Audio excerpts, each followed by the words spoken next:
இன்னைக்கு ரவுண்டு கட்டி பிடிப்போம். ஆஹா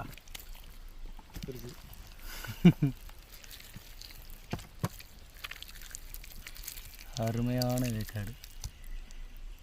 இங்கே வந்து வேக மாட்டேன் நான் சொல்லுவேன். நீ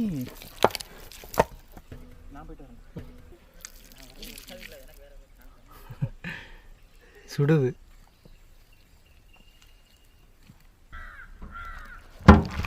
நல்ல வாசனையாக இருக்கு.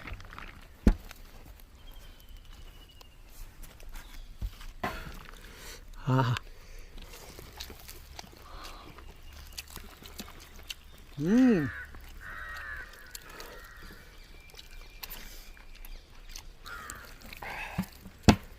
நல்லா வந்துடுச்சு மண்டையும்.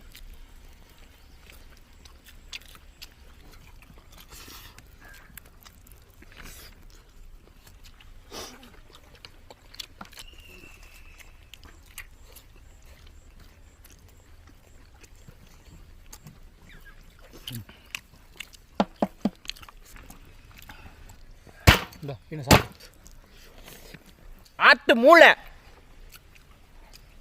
ஈரம்லாம் அருமையாக இருக்கா. நான் ஒரு 2 பீஸ் தான் தின்னேன். அதுக்கப்புறம் மண்டை தான் தின்னு வச்சுருக்கேன். ஓமன் நாட்டில் சமைக்கிற ஒமானியா சுவா இன்னைக்கு நம்ம முறைப்படி அம்மியில் அரைச்ச மசாலா வச்சு ஓலைப்பாயில் அப்படியே மடித்து தணலுக்குள்ள போட்டு அப்படியே நல்லா ஒரு 8 மணி நேரம் வேக வச்சு எடுத்து சாப்பிட்றதுக்கு அப்படி பஞ்சு மாதிரி வெந்திருக்கு. அது முத்துமாணிக்க சமைச்ச பிரியாணியோட இன்னைக்கு எக்கு முக்கான சாப்பாடு. உண்மையிலே சுவா சூப்பரு.